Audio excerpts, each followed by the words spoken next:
নামে কাজ শুরু করি আল্লাহ। বিসমিল্লাহ বলো বিসমিল্লাহ, তব নামে কাজ শুরু করি আল্লাহ। হোক না সে কাজ যত ছোট আর বড়, আল্লাহর নাম নিয়ে কাজ শুরু করো।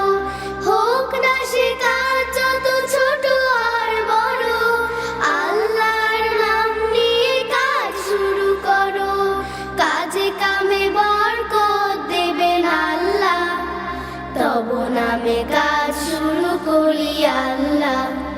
বিসমিল্লাহ বলো বিসমিল্লাহ, তব নামে কাজ শুরু করি আল্লাহ। ঘুম থেকে উঠে যখন করবে ওযু,